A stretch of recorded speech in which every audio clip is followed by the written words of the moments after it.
wabarakatuh.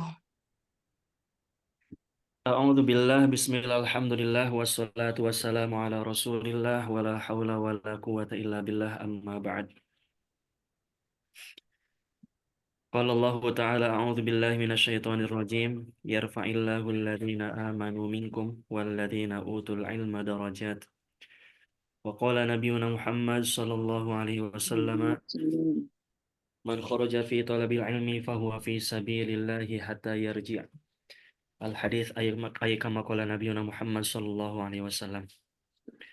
Tuan-tuan, puan-puan yang sama-sama mengharapkan ridhonya Allah, lagi dan lagi kita bersyukur kepada Allah yang telah memberikan kepada kita kesehatan, keafiatan, hidayah dan taufik sehingga kita masih diberikan anugerah oleh Allah untuk mengisi waktu ini, mengisi umur ini dengan perkara yang manfaat. Karena sebaik-baik orang adalah orang yang dipanjangkan umurnya, wa hasuna amaluhu. Nah, bukan hanya panjang umurnya, namun amalnya pun baik. Ya, semakin panjang umurnya, semakin banyak amal-amal soleh yang akan dia kerjakan.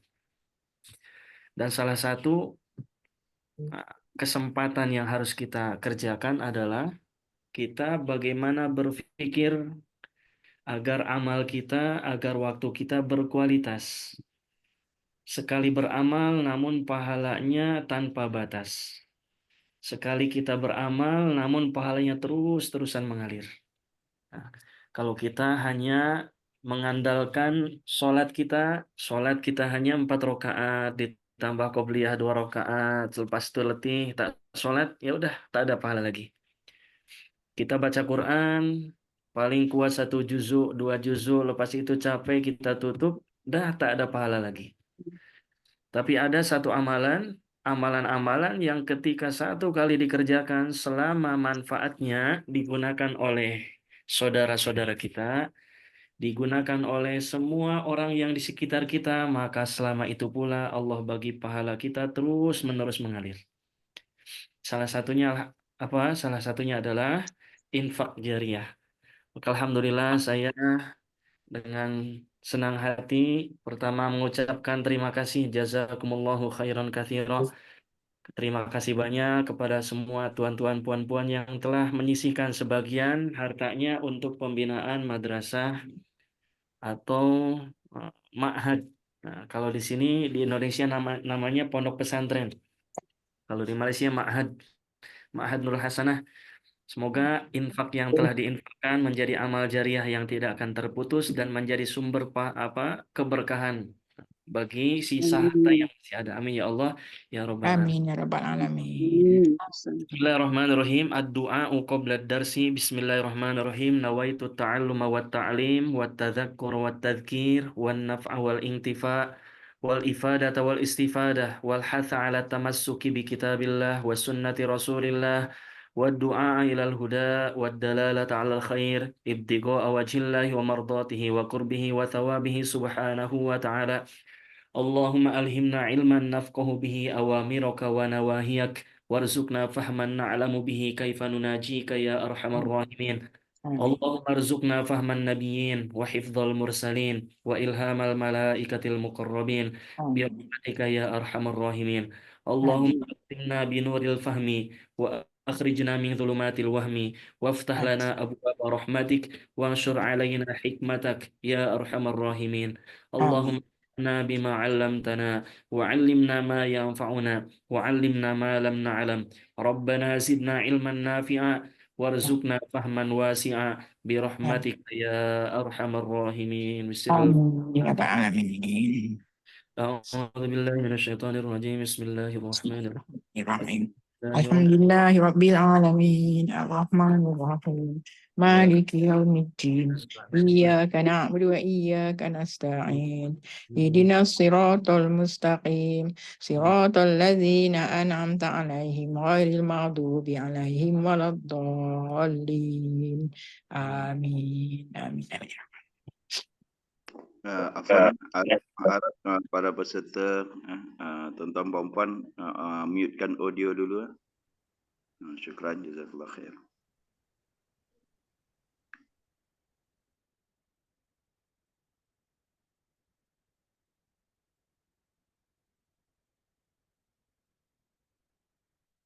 Baik, bismillahirrahmanirrahim. Kembali lagi pada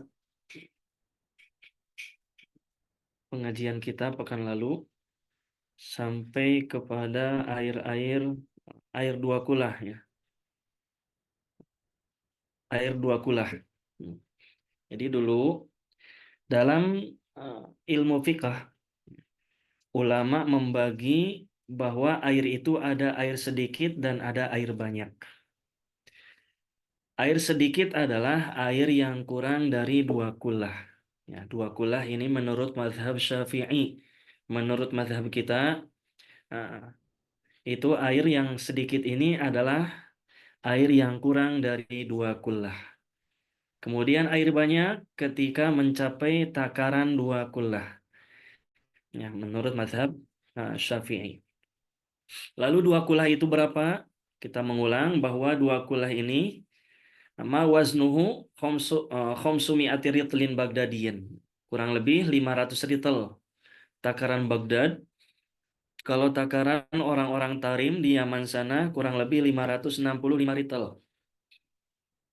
Kalau takaran kita, menurut takaran kita adalah kurang lebih mi'atani wa sab'a asyrata au sittata asyrata litron. Kurang lebih dalam takaran 216 atau 217 liter. Nah, liter. Atau kalau dalam wadah, dalam tempat yang berbentuk kotak, itu kurang lebih dhiro'un wa rub'un. Satu dhiro ini ukuran, satu hasta, seperempat. Jadi lebih seperempat dhiro. Kemudian kalau disentimeterkan kurang lebih dalamnya wadah itu kurang lebih 60 cm. 60 cm dalam, lebar 60 cm, tinggi 60 cm, panjang kali lebar ya, 60 cm. Itu takaran kurang lebih dalam dua kulah. Nah, maksudnya ketika ada air sedikit, ya, ada air sedikit yang kurang dari dua kulah, ketika terkena najis, walaupun air tersebut tidak berubah, salah satu sifatnya baik baunya masih tetap tak berubah. Warnanya masih seperti warna air, rasanya pun sama seperti mana rasa air, maka air tersebut dihukumi najis mutlakon secara mutlak.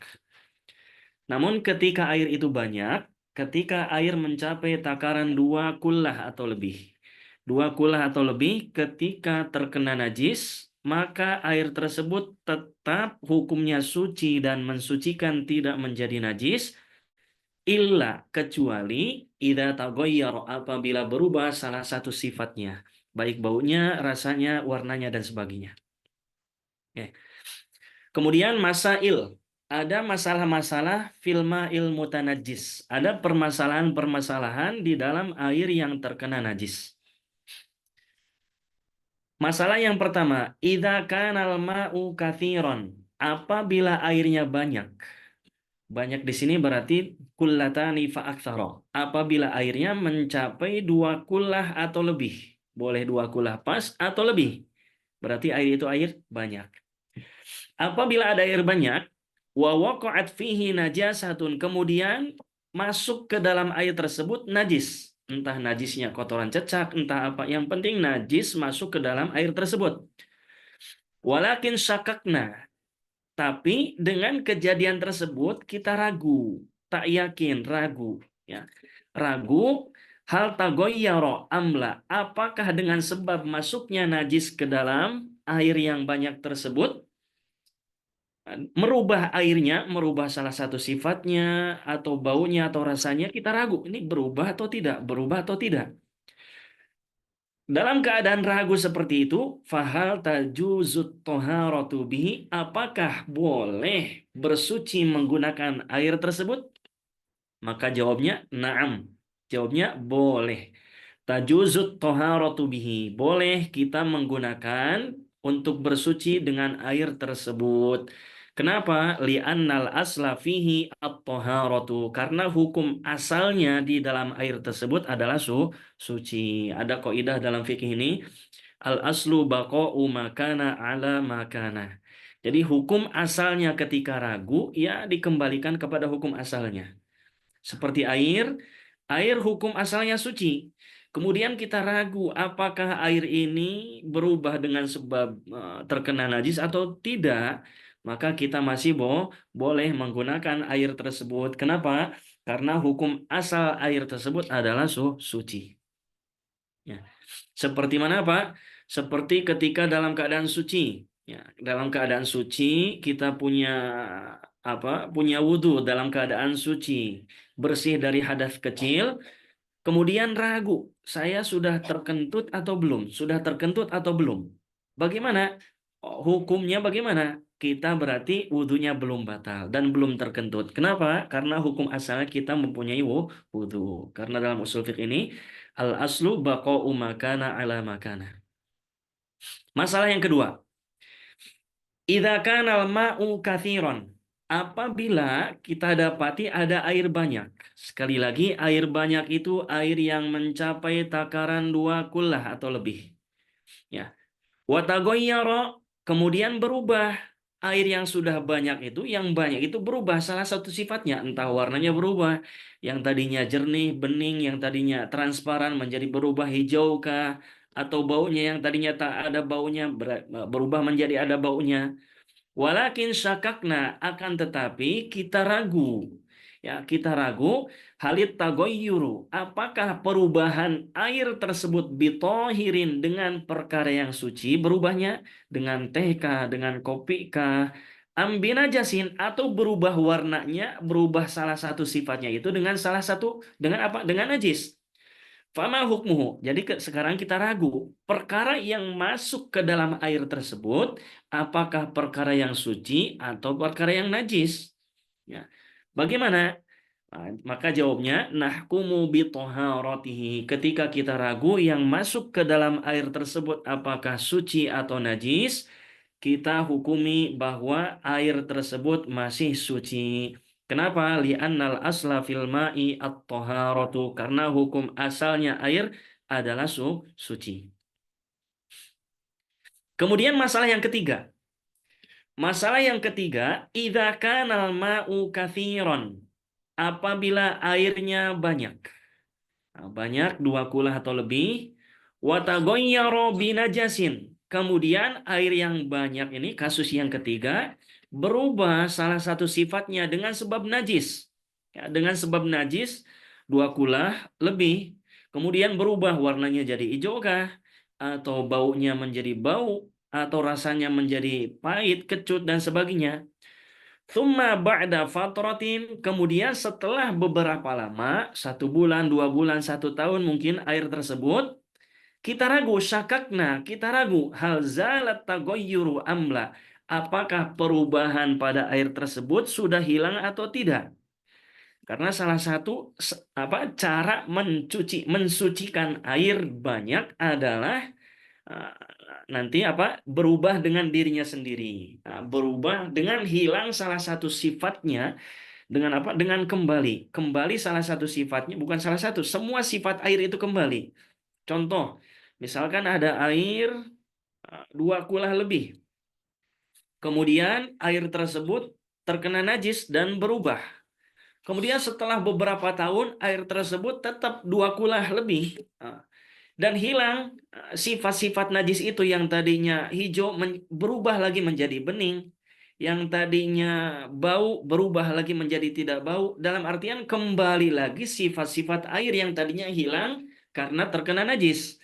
Maka air tersebut selama ketika kembali lagi sifat-sifat airnya, maka hukum air tersebut kembali menjadi suci. Hanya saja di sini kita ragu apakah air yang tadinya najis, air yang tadinya terkena najis dan berubah salah satu sifatnya. Contoh, ada air 1 kolam lebih dari 2 kullah. Kemudian dengan kotoran najis berubahlah warnanya menjadi hijau. Setelah berapa lama, akhirnya warna hijaunya kembali hilang dan tidak bau dan kembali jernih, maka air tersebut menjadi suci kembali. Nanti ada cara-cara untuk mensucikan air kembali, bagaimana caranya. Namun ketika kita ragu, bagaimana apakah sifatnya sudah hilang sifat yang terkena oleh najis tersebut atau tidak? Maka jawabnya gimana? Nahkumu binajasatihi. Ketika kita ragu apakah sifat najis yang menempel pada air tersebut sudah hilang atau tidak, kita waktu itu adalah menghukumi bahwa air tersebut tetap hukumnya menjadi najis. Kenapa? Li'annana, karena sesungguhnya kita semua tahaqqaqnan najasah. Karena kita sudah sebelumnya itu kita meyakini bahwa air itu najis. Ya, air itu najis, maka keyakinan tidak akan bisa dihilangkan dengan keraguan. Nah, keyakinan itu tidak akan bisa dihilangkan dengan keraguan. Namun ini menurut nomor satu. Ini menurut Indabni Hajar, menurut Imam Ibnu Hajar. Jadi menurut Imam Ibnu Hajar, ketika kita ragu air banyak yang sudah berubah dengan sebab najis, kita ragu maka tetap kita hukumi air tersebut adalah air najis. Namun menurut Imam Romli, wa inda Romli ya'udu tahuron. Menurut Imam Romli mah air yang tadi ketika kita ragu apakah sudah hilang sifat najis tersebut atau tidak, maka kata Imam Romli ya'udu tahuron. Ini kembali menjadi suci. Alasannya kenapa? Li'anna tahuriyatahu, karena sesungguhnya kesucian air tersebut awalnya suci. Innama salabaha yakinun fuhsyu tagoyyurihi. Ya. Yaitu keyakinan karena berubah dengan sebab terkena najis. Waqad zala, dan sekarang keyakinan tersebut sudah hilang dengan apa? Dengan kita ragu bahwa air tersebut apakah berubah atau tidak. Maka kembalikan lagi, itu dua kaul pun boleh dipakai. Namun kaul yang mu'tamad adalah pendapat Imam Ibnu Hajar. Jadi menurut mazhab kita, ulama Syafi'i, ulama mutaakhirin, ini cukup dengan berpendapat salah satu imam, Imam Ibnu Hajar atau Imam Romli, itu sudah cukup kita dijadikan landasan sebuah hukum. Ya. Namun yang dikukuhkan mazhab kita adalah menurut pendapat Imam Ibnu Hajar. Kemudian bab selanjutnya al-ma'fuwatu minan najasati fil ma'. Perkara-perkara yang dima'fu. Dima'fu ini dimaafkan. Ya, dimaafkan dalam artian tidak memadaratkan, tidak merubah sebuah hukum, merubah air menjadi najis. Ya.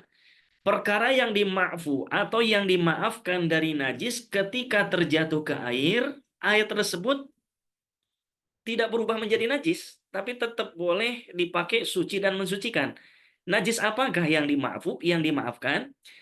Yaitu yu'fa fil ma'i wal ma'i'i. Yu'fa, najis yang dima'fu, yang dimaafkan, tidak berpengaruh, tidak merubah hukum air menjadi najis ketika masuk fil ma'i, ketika najis tersebut masuk ke dalam air, wal ma'i'i. Demikian juga benda yang cair. Ma'i ini benda cair. Contoh seperti apa ma'iun itu? Seperti mentega, ma'iun. Atau seperti minyak. Itu bukan air tapi benda cair. Ya, benda cair. Jadi najis ketika masuk ke dalam air, demikian juga masuk ke dalam benda cair seperti kopi kah, minum teh dan sebagainya. Ketika kemasukan najis, itu hukumnya tetap suci. Ya, tetap suci. Ya, anin najasatil lati la yudriku hat-torfu. Pertama apa?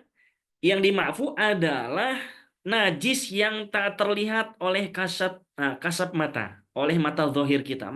Secara mata normal kita pandang itu tak terlihat najisnya. Al-basarul mu'tadil. Yang pertama ini, semua najis yang tak terlihat oleh kasat mata itu dima'fu.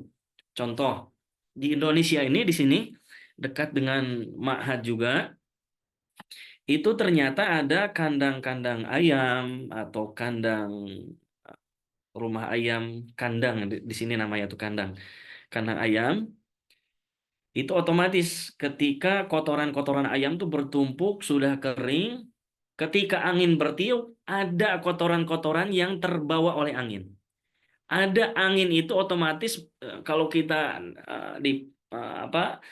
sedang bermain di tanah yang berdebu, ketika angin bertiup, itu debu akan terbawa oleh angin. Nah, baik nampak, terlihat, ataupun tak nampak. Sebetulnya sekarang pun angin berhembus pun itu membawa debu. Namun tak terlihat. Nah, demikian juga najis-najis yang tak terlihat oleh mata, sebetulnya ketika kita lewat setelah berwudu, kita lewat di tengah-tengah kandang ayam, itu udara di sana tuh tercampur dengan najis. Namun di situ najisnya ma'fu, dimaafkan. Jadi tak usah payah kita menghindarkan diri, badan, tubuh, tempat sholat kita dari najis-najis yang tak terlihat oleh mata, karena itu adalah ma'fu. Yang pertama, jadi yang dima'fu ini adalah najis yang tak terlihat oleh kasat mata. Kemudian yang kedua, najis yang dimaafkan juga wal maitatil lati la dama laha sail, yaitu bangkai binatang yang tidak mempunyai darah mengalir. Ya.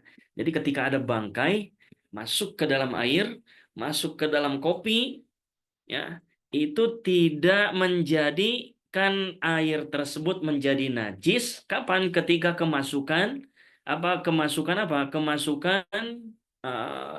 hewan-hewan, bangkai hewan yang tidak mempunyai darah mengalir. Jadi hewan wahia, adapun bangkai tersebut adalah allati, yaitu idza syukko minha udwun lam yasil damuha. Jadi ketika dirobek, dipotong anggota hewan tersebut, dipotong pakai pisau, dicabut, dipotongkan kakinya, itu tak ada darah mengalir. Maka hewan seperti itu ketika masuk ke dalam kopi, masuk ke dalam air dalam satu ember, masuk ke dalam air dalam satu cawan, satu gelas, air tersebut masih suci, tidak menjadikan air tersebut menjadi najis. Ya.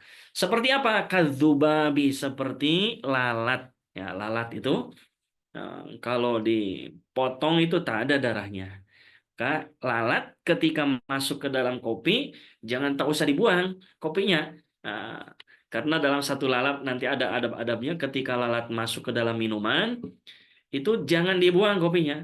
Tinggal celupkan lagi. Ketika lalat masuk ke dalam ini, celupkan seluruh badannya. Kenapa? Karena dalam satu sayap lalat itu terdapat racun, dan dalam satu sayap satunya lagi terdapat penawarnya. Jadi cukup celupkan, kemudian buang lalatnya, minum kembali. Ini masih boleh kalau tak jijik, tapi ya. Bisyarto ini dengan dua syarat. Jadi bangkai binatang ketika masuk ke dalam air tidak merubah hukum air tersebut dengan dua syarat. Dengan dua syarat. Kalau syarat ini tidak terpenuhi, maka tetap air tersebut menjadi mutanajis. Yang pertama apa syaratnya? Allah yakuna bifi'lihi. Masuknya bangkai binatang tersebut ke dalam air bukan dengan perbuatannya, bukan dengan disengaja. Bukan dia malah tangkap lalat dia tangkap, kemudian kumpulkan, masuk ke dalam kopi dengan sengaja. Oh, ini menjadi najis. Kenapa? Karena dengan perbuatannya. Berbeda dengan ketika lalat terbang kemudian hinggap terjatuh ke dalam air, itu airnya tak usah dibuang. Kenapa? Karena masih suci. Nah, tapi kalau kita tangkap binatang tersebut, lalat kita tangkap, kemudian kita masukkan ke dalam air, ini tidak dima'fu lagi. Jadi hewan atau bangkai binatang yang tak mempunyai darah mengalir boleh dima'fu dengan dua syarat. Yang pertama, tidak dimasukkan dengan perbuatan kita sendiri. Kemudian yang kedua, wa alla tugoyiro ma waqa'at fihi. Dan hendaknya airnya tidak berubah setelah masuk, itu warnanya tidak berubah. Ya, kalau warnanya setelah ada air satu gelas atau satu ember yang masuk ke dalam, walaupun bukan dengan perbuatan kita, tapi kalau lalatnya misalkan 1000 lalat masuk ke situ, insya Allah berubah warnanya, berubah juga baunya. Jadi syaratnya Yang pertama, lalat itu masuk atau semacam lalat apa hewan yang tak punya darah mengalir. Itu dima'fu di dalam air. Ya, ini dima'fu dalam air loh, bukan di dalam sholat. Nah, bukan dalam sholat. Kalau ada bangkai lalat kemudian ketika kita sholat ya segera dibuang. Nah, ini dima'fu dalam air. Jadi ada dua sifat. Ya. Kama qala sahibu Sofatiz Zubad, seperti pengarang Sofatuz Zubad. Nah, ini nazam dalam ilmu fiqh, dalam nazam Zubad. Wastatni mayyitan damuhu lam yasil aw la yura bir torfi lamma yahsul. Jadi ada dua. Pertama, pengecualian mayit ini la yadur. Bangkai ini tidak memberikan pengaruh efek terhadap air atau najis tersebut ma'fu. Kapan? Bangkai itu damuhu lam yasil, yaitu bangkai yang hewan tersebut tidak mempunyai darah mengalir. Atau yang kedua, aula yuro bitorfi lamma yahsul, atau najis yang tidak terlihat oleh kasat mata. Jadi ada dua najis yang dimaafu tadi dengan dua syarat. Ya. Nah, itu najis yang ma'fuat filma. Kemudian turuku tathhiril ma'in najis. Sekarang cara mensucikan. Oh tadi kembali lagi. Nah, jadi hewan tadi kan, hewan apabila dipotongkan anggota tubuhnya tidak ada darah yang mengalir. Lalu bagaimana hukumnya membunuh hewan tanpa alasan? Wa yahrumu, dan hukumnya haram. Ini di catatan kaki di sini. Wa yahrumu, dan hukumnya haram syakku udwin, membelek atau membedah atau merobek anggota minal mayitati, daripada bangkai allati la damalaha sail, hewan-hewan yang tidak mempunyai darah mengalir fi hayatiha, ketika dia masih hidup, au inda qatliha, atau ketika dia bunuh, because dita'dzib, dengan apa? Dengan jahil. Ada dulu waktu anak-anak kecil ini kalau lihat lihat burung dia sengaja bunuh, tapi tadi makan hanya sekedar hobi, hanya sekedar mancing, termasuk mancing ikan pun kalau niatnya hanya untuk mainan, niatnya hanya untuk hobi, tidak untuk dimakan, itu pun tidak termasuk diperbolehkan, tidak diperbolehkan.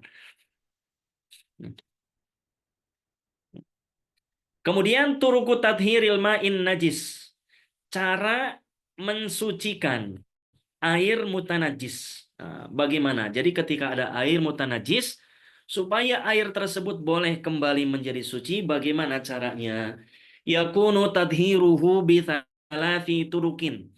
Ini mensucikan air mutanajis. Air mutanajis, ingat, air mutanajis, air yang terkena najis, tadinya suci, kemudian terkena najis, maka air tersebut menjadi mutanajis. Bukan berarti air najis. Kalau air najis, itu tak boleh.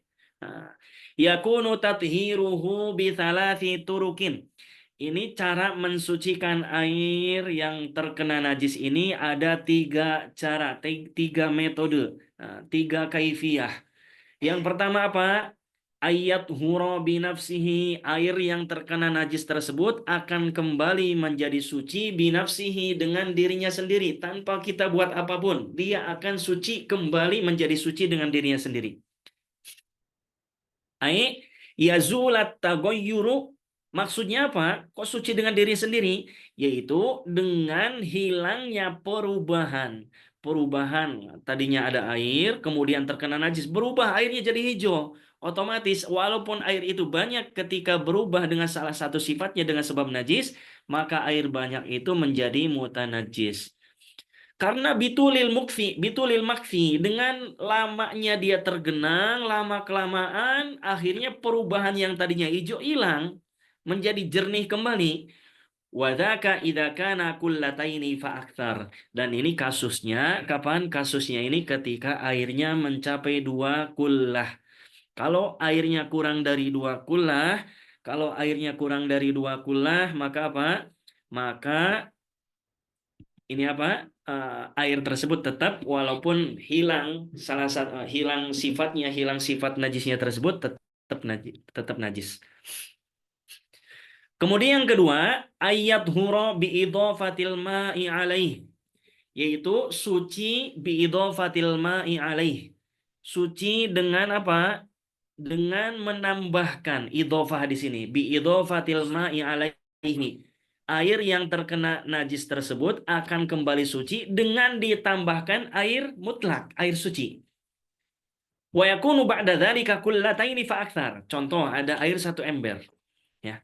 Ada air 1 ember. Air 1 ember ini air yang sudah terkena najis. Contoh terkena kotoran cecak. Jangan dibuang sayang. Misalkan ada di kolam atau ada di bak mandi kita air yang lebih dari 2 kulah. Tinggal masukkan ke sana. Ketika takarannya lebih dari 2 kulah dan sifatnya tidak ada yang berubah, maka air yang mutanajis sedikit tadi kembali lagi menjadi suci. Itulah pentingnya. Ya, ketika air terkena mutanajis, golongkan, satukan kembali dengan air yang suci. Ataupun dengan sama-sama air mutanajis. Contohnya, wahada ma yusamma bil mukatsarah. Contohnya, saya punya air 1 ember. Air 1 ember ini sudah terkena najis, tapi sifatnya tak berubah. 1 ember ini kurang dari 2 kulah. Kemudian, contohnya Ustadz Azhari pun punya 1 ember. Contohnya puan-puan yang semua yang masuk dalam di sini ada 14 orang. Masing-masing kita punya 1 ember dan semuanya mutanajis. Karena semalam misalkan semuanya air yang kita punya itu terkena kotoran cecak.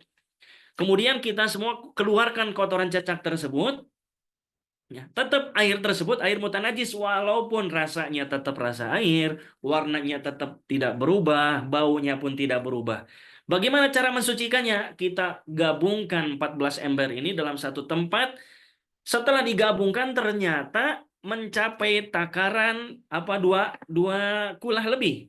Nah, dan tidak ada yang berubah salah satu sifatnya, maka air yang kita punya semua itu menjadi suci kembali. Walaupun setelah digabungkan kita bagikan lagi 1 ember. Nah, jadi saya 1 ember, kemudian Puan 1 ember, Tuan 1 ember, Ustadz Azhari 1 ember, kita gabungkan. Setelah digabungkan ternyata mencapai 2 kulah lebih dan tidak ada salah satu sifatnya yang berubah. Setelah digabungkan lebih dari 2 kulah, maka air itu kembali menjadi suci. Setelah hukumnya kembali menjadi suci, kita bagikan lagi kepada ember kita masing-masing setelah dicuci embernya. Nah, itu kita dengan mengumpulkan air najis, setelah dikumpulkan menjadi suci, setelah suci kita bagikan lagi dan kita pulang ke rumah dengan bawa masing-masing air suci. Nah, itu cara yang kedua. Assalamualaikum Ustaz. Waalaikumsalam. Mau saya bertanya Ustaz apakah Boleh. Ustaz perkataan ember tuh? Yang istilahnya ember tuh apa itu? Jak ke ataupun cawan besar, bekas, apa gitu? Oh, ember. Ya, saya kurang jelas masuk ember tuh, nak bayangkan size dia tuh gimana. Terima kasih. Baik. Ember. Ustadz Azhari boleh bantu. Ember itu apa? Besin kan Ustaz? Baldi tak? Baldi, besin. Besin besar. Paham juga ember tu. Baldi bagi macam saya- dua baldi dah dua kola biasanya kan. Kalau tak baldi itu macam besar sangat, size baldi yang bagaimana? Ember kecil ini. Ember kecil. Baldi ya Kecil. kan? Ember nih seperti ini. Kalau macam di Indonesia. besin lah. Nih seperti ini. Oh, baldi kecil lah. Kecil. Baldi Ini kecil. kecil. Apapun semacam wadah. Apa di sana namanya? Baldi. Boleh jadi disebut baldi kecil lah, size kecil. Baldi kecil. Bos Dewan juga baldi juga. Boleh ini pun seperti ini. Betul. Ini di Indonesia namanya ember. Dalwun ya, bahasa Arabnya dalwun. Atau kita punya tempat, punya wadah dalam satu baldi kecil. Baldi kecil tadi ada air awalnya air suci, kemudian terkena najis, kotoran cecak masuk ke dalam sana, otomatis itu ya tanajjasu biwuqu'in najasati mutlaqan. Itu menjadi air tersebut menjadi najis dengan sebab terkena najis tadi walaupun sifatnya tak ada yang berubah. Kenapa? Karena air itu tak mencapai dua kulah. Nah, Lalu bagaimana cara mensucikannya? Tadi bil mukatsaroh, dengan digabungkan sesama air mutanajis, digabungkan berkumpul sama-sama. Kemudian setelah mencapai ukuran 2 kullah dan tidak ada sifat yang berubah, najisnya sudah dibuang juga tadi. Maka bagaimana hukum air tadi? Kembali menjadi suci dan mensucikan. Hmm, Suci dan mensucikan. Ini pentingnya diri kita. Kita nih orang berdosa, banyak kesalahan, baik yang dilihat mata, diucapkan oleh lisan, didengar oleh telinga, dilangkahkan oleh kaki. Banyak sekali kesalahan-kesalahan kita. Supaya Allah ampuni, bagaimana kita berkumpul dengan orang-orang yang soleh tak berdosa. Nah, Masya Allah, dengan berkumpul dengan mereka, mudah-mudahan Allah pun kembalikan, bersihkan diri kita. Seperti mana air yang tadi terkena najis berkumpul lagi dengan air yang suci, mencapai 2 kula, hukumnya menjadi suci kembali. Oke, kembali lagi. Kemudian ketiga, ayat huro ini akan boleh suci air yang mutanajis, boleh suci kembali binuqsanil ma'i, dengan cara mengurangi air. Dengan cara mengurangi air. Dengan syarat apa? Bisyarti alla yang kusol baki an kullataini. Dengan syarat air setelah dikurangi, setelah diambil, itu sisanya air tersebut tetap masih mencapai ukuran 2 kullah. Contohnya, kalau di Jakarta, ini di Indonesia, banyak air-air yang got. Nah, air yang sudah hitam di mana tuh, di sungai, air yang sudah hitam bau rasanya. Kemudian disaring dengan alat. Setelah disaring dengan alat, otomatis ada benda-benda yang diambil dari air tersebut. Entah kotorannya, entah benda hitamnya disaring. Setelah disaring, kemudian dipisahkan. Dan air yang bekas disaring tadi ternyata mencapai 2 kullah. Maka air tersebut kembali lagi menjadi suci dan mensucikan. Wala yathuru, tapi ingat, air ini tidak akan kembali menjadi suci bi idhofati najasin, dengan menambahkan najis lagi, alaihi kabaulin, seperti air kencing. Air kencing sama ya, air kencing, air satu, air buang air kecil, itu walaupun dikumpulkan lebih dari 100 kullah, kalau air sesama air kencing ya tak menjadi suci walaupun lebih dari 2 kullah. Kenapa? Karena najis. Hmm. Hmm. Kama qala sahibu Sofatiz Zubad, wa in bi nafsihin tafattaghayyuru wal ma'ila kaza'faranin yathuru. Nah, ini kemudian masa ilu fil ma'i. Ada permasalahan-permasalahan dalam air nih. Ada permasalahan-permasalahan dalam air. Pertama, apa? Lana guslun wajibun. Kita punya mandi besar. Mandi besar, dengan mandi besar otomatis apa? Tapi ini bukan mandi besar, mandi wajib aja. Ya. Lana guslun wajibun. Kita mempunyai mandi wajib. Ya. Mandi wajib aja. Au wudu'un wajibun, atau wudu yang wajib. Wa ma'uhuma, tapi air bekas mandi wajib dan wudu wajib tersebut goiru musta'malin, tidak dihukumi air musta'mal. Masuratu dzalika, kapan itu terjadi? Nah, dulu kita pahami kalau mandi besar airnya musta'mal. Sekarang ada satu kasus, satu contoh ketika kita mandi wajib, wudu wajib, walaupun basuhan pertama airnya itu tidak menjadi musta'mal, boleh dipakai lagi untuk berwudu dan sebagainya. Gambarannya kapan? Suratuhu. Idza nadhara guslan masnunan ka guslil jumu'ati. Ketika kita bernadar, jadi wajibnya ini bukan dengan sebab mandi janabah, bukan dengan sebab mandi lepas haid, bukan mandi lepas nifas, bukan mandi lepas junub dan sebagainya. Tapi ini mah hukum asalnya mandi sunnah. Ya. Contoh seperti untuk laki-laki itu disunnahkan mandi ketika menghadiri sholat Jumat, sunnah. Tapi ketika seorang laki-laki tadi, misalkan saya nazar nanti Jumat nak sholat Jumat di tempat anu di masjid fulan, saya nazar mandi, maka mandi tersebut yang tadinya sunnah hukumnya menjadi wajib, tapi wajibnya dengan sebab nazar. Dia kecil-kecil, tak manis pun. Dia manis hujung lah belakang. Hari tu dah masak pokok tu, tapi dia masam.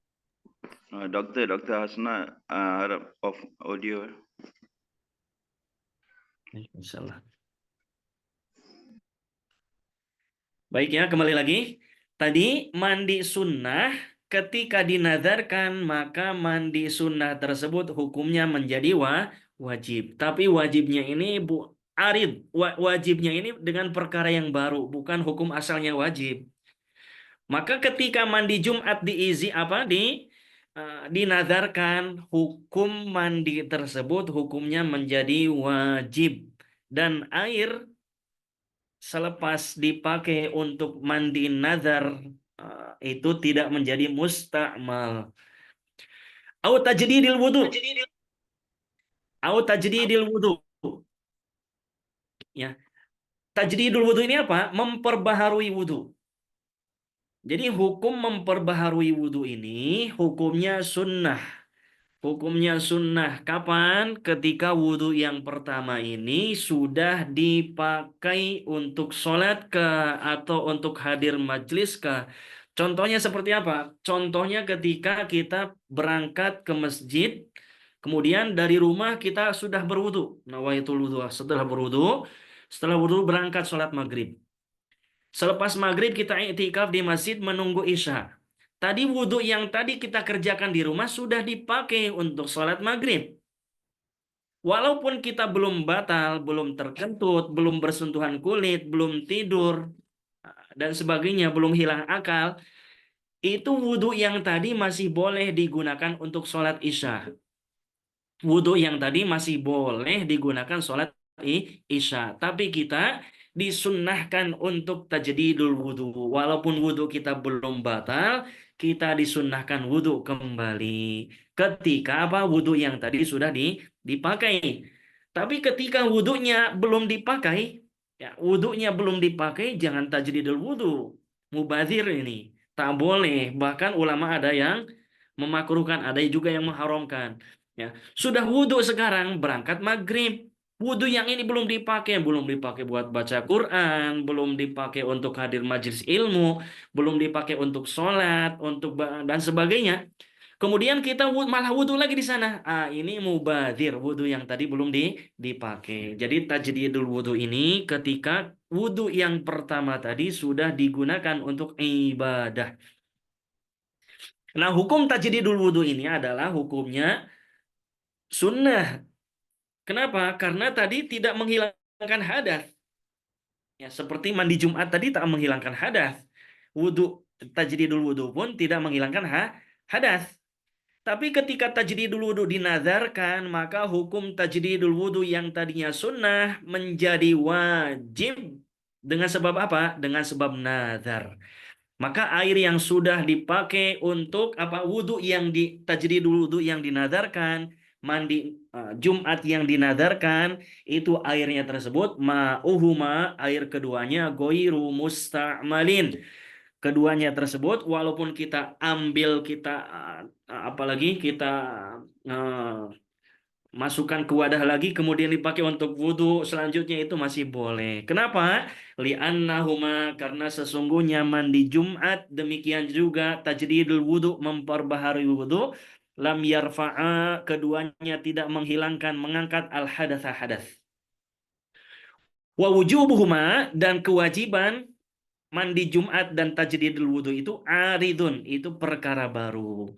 Jadi perkara baru ini maksudnya apa? Dengan sebab nazar. Karena kalau tidak dinazarkan, itu hukum mandi Jumat dan tajdidul wudhu ini tidak wajib. Wal ibratu, dan menjadi hukum yang berlaku adalah hukum asalnya. Jadi seolah-olah kita mandi sunnah seperti biasa. Lepas mandi sunnah itu tak mustakmal. Ya.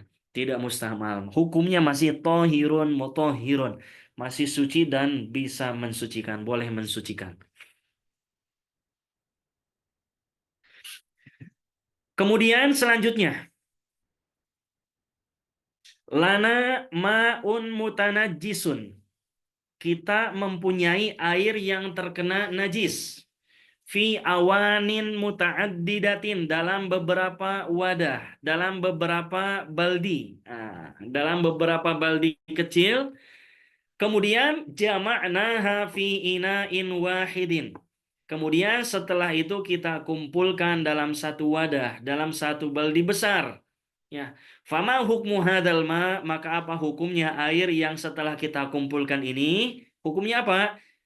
Pertama, ditafsil. Idza balago al-kullataini, kalau air yang tadinya satu baldi kecil, mutanajis, kemudian kita kumpulkan, kita gabungkan dalam satu wadah dan mencapai 2 kullah, walam yataghayyar. Kemudian setelah itu digabungkan pun warnanya, baunya, rasanya tak ada yang berubah. Fatahurun, maka hukumnya kembali menjadi suci walau furiko ba'da dzalika, walaupun setelah dikumpulkan nanti dipisah-pisah kembali.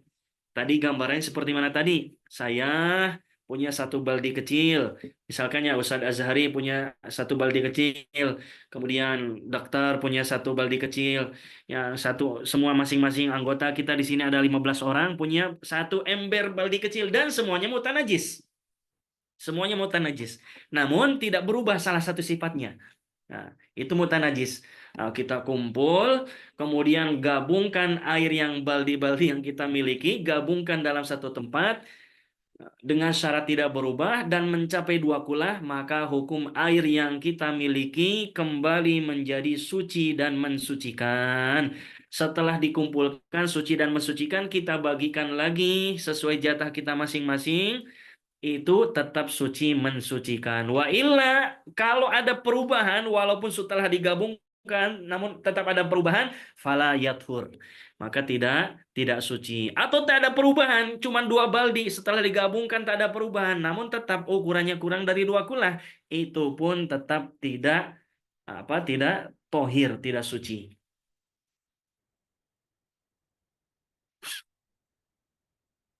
Yang ke gambaran selanjutnya, masalah air yang ketiga. Masuratu ma'in. Apa gambaran contoh air balago mi'ata kullatin? Air yang mencapai 100 kulah. Walakinnahu, akan tetapi air yang 100 kulah tersebut najisun mutanajis. Ma'annahu lam yataghayyar, padahal sifatnya tidak berubah. Ya. Jadi tadi kita pahami bahwa ketika air mencapai 2 kullah terkena najis, yang penting tidak berubah sifatnya, maka air tersebut tetap tohirun mutohirun, suci dan mensucikan. Tapi di sini kok ada air yang sampai 100 kulah, berarti air banyak sekali. Air banyak. Air mencapai 100 kulah, bahkan 1000 kulah, bahkan 10.000 kulah. Ketika terkena najis, padahal air tersebut tidak berubah, tapi hukumnya najis, hukumnya mutanajis. Gambarannya seperti apa? Suratu dzalika. Gambarannya itu filma iljari. Itu di dalam air yang mengalir. Air yang mengalir bi ayyakuna fil majra najasatun waqifatun. Air yang mengalir kemudian di tempat aliran tersebut terdapat najis yang terhenti. Contoh kalau di Indonesia ini ada selokan. Selokan apa bahasa Malaysianya? Sama juga apa? Tahu selokan? Ada sungai kecil, aliran air kecil, namanya apa itu? Tarik. Longkang Ustaz. Longkang. Seperti apa? Seperti ini. Mohon maaf, takut salah menjelaskan. Air yang di depan rumah itu ada selokan kecil, tempat mengalir air. Apa namanya itu? Longkang Longkang. boleh, Ustaz. Nah, ya, longkang boleh. Longkang, ya longkang. Baik, longkang. Air yang mengalir di longkang. Kemudian di dalam longkang tersebut ada najis, bangkai ayam kah? Atau misalkan bangkai kucing kah? Atau bangkai tikus kah? Terhenti, tersangkut. Contoh ini longkang, aliran longkang. Kemudian di sini ada bangkai yang tersangkut. Bangkai yang tersangkut. Maka hukum air yang mengalir setelah melewati bangkai tersebut hukumnya menjadi najis terus sepanjang air tersebut mengalir, walaupun sampai 1000 kulah, 2000 kulah, itu najis hukumnya walaupun tidak berubah sifatnya. Dengan syarat apa? Dengan syarat longkang tersebut 1 kali jiryah. Jadi 1 kali jiryah ini 1 kali tepukan air kurang dari 2 kulah. Maksudnya seperti ini. Mohon maaf. Ini ada longkang kecil. Ya, ada longkang ngalir air di sana. Kemudian ketika airnya kita pukul, tepuk 1 tepukan, kemudian ada gelombang. Ada gelombang air, ada ombak. Ada gelombang air. Gelombang air 1 kali tepukan itu kurang dari 2 kulah, maka hukum airnya tersebut terus selamanya itu menjadi mutanajis. Sampai kapan? Sampai air ini berkumpul di dalam 1 tempat dan mencapai 2 kulah, maka hukumnya kembali menjadi suci. Ini boleh difahami?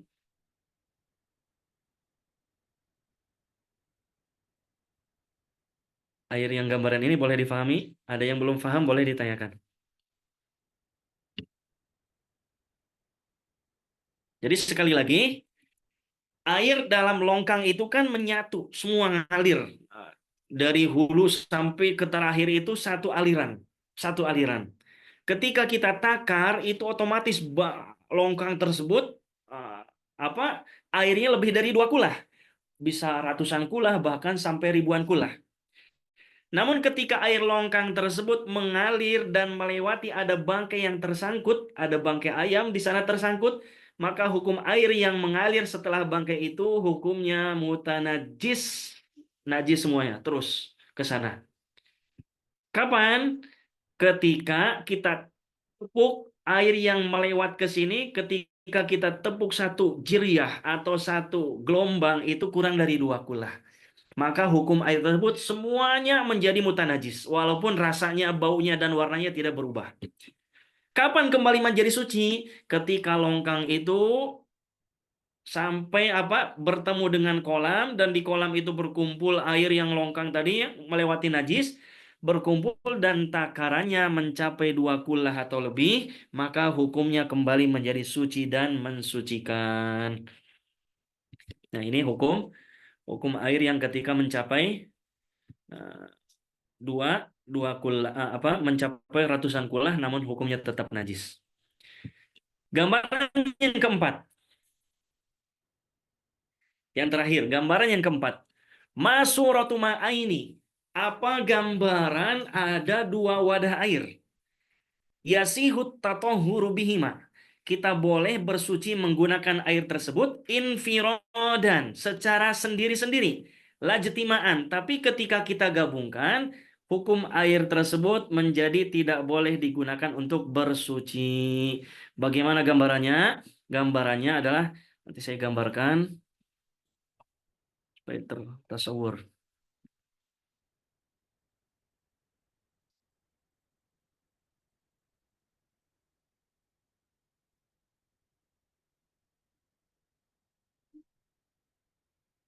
Ini sudah nampak ada gambar baldi ini.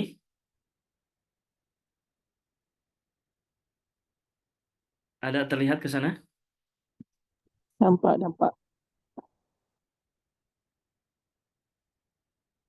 Air dalam ember ini ya. Nah, ini gambaran yang kelima. Bagaimanakah contoh 2 macam air yang sah digunakan bersuci jika sendiri-sendiri dan tidak sah jika 2 macam air tersebut dikumpulkan menjadi 1? Jawabannya seperti ini. Ini baldi yang pertama.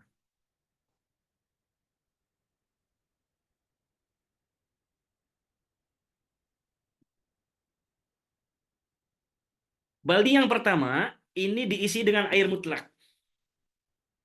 Kita menggunakan air ini hukumnya sah. Air ini sah dipakai untuk bersuci, untuk wudhu. Kemudian ada di ember atau baldi yang kedua, ini air yang sudah berubah warnanya. air yang berubah dengan sebab perkara yang ada di tempatnya seperti lumut. Ya, ketika ada baldi, kalau lama-kelamaan nanti berlumut. Kalau lama-kelamaan berlumut, airnya berubah seperti mana? Kalau lumut warnanya hijau sebetulnya. Ya. Ini kita pakai untuk wudhu pun sah dipakai untuk bersuci. Kenapa? Karena perubahan air dengan sebab perkara yang ada di tempatnya, fi maqarrihi, di tempatnya air, atau mamarrihi, atau tempat mengalirnya air seperti lumut, itu boleh. Kenapa? Karena air sulit terhindar dari lumut. Maka kita boleh sah menggunakan air yang sudah berubah dengan sebab lumut.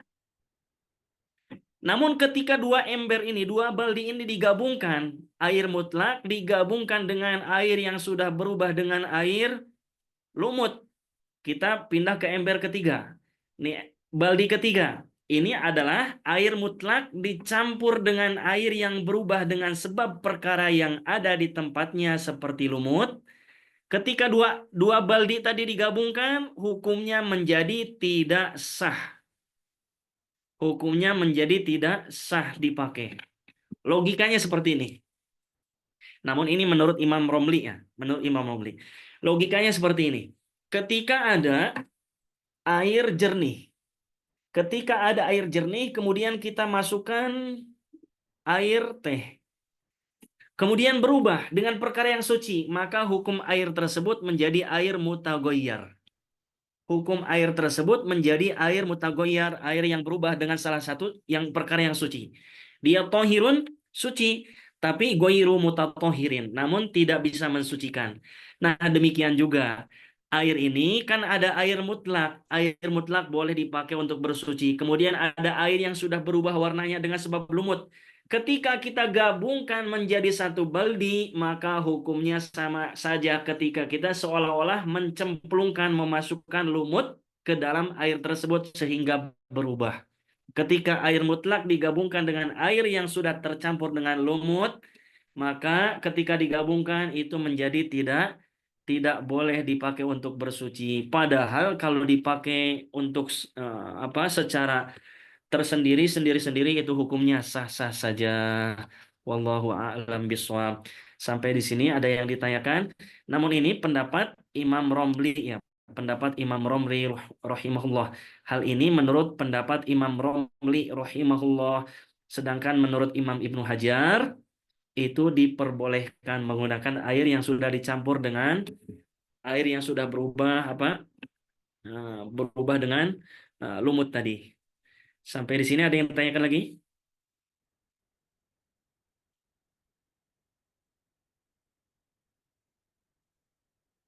Cukup mungkin? Sekejap lagi maghrib ya. Kemudian nanti ringkasan dan recording insya Allah dihantar kepada Ustadz Azhari. Sekali lagi saya mohon doa. Insya Allah bulan Januari nanti akan kedatangan guru saya dari Pakistan, Syekh Azizur Rahman. Syekh Azizur Rahman berkunjung ke sini. Mohon doanya insya Allah bulan Januari. Nah sekarang tengah persiapan. Mudah-mudahan nanti ketika Syekh Azizur Rahman datang ke sini, berkunjung ke Ma'had Nurul Hasanah, boleh insya Allah akan ada peletakan batu asas pondasi pertama oleh beliau. Maka silahkan yang infak atas nama sendiri atau orang tua kita, insya Allah akan sampai pahalanya dan keberkahannya akan kita rasakan semua ketika di dunia. Cukup sekian mungkin. Jazakumullahu khairan katsira. Mudah-mudahan kita semua diistiqomahkan, kemudian disehatkan, diafiatkan, sehingga kita bisa terus untuk menghidupkan sunnah dan syariat Rasulullah hingga akhir hayat, sehingga kita husnul khotimah, mati dalam keadaan Allah ridho kepada kita. Amin ya Allah ya Rabbal alamin. Cukup sekian mungkin sebelum ditutup. Mungkin ada yang ditanyakan?